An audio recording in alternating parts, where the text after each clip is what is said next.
অন্য রাষ্ট্রের সামরিক বাহিনীরা আপনার এই পারমাণবিক বোমা এবং মিসাইল তৈরি করে।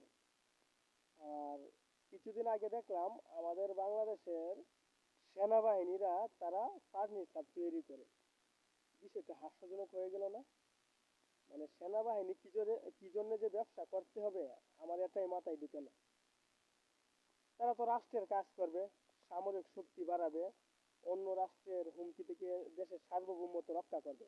এটাই তো আমরা বুঝি নাকি, আমাদেরকে প্রটেক্ট দিবে।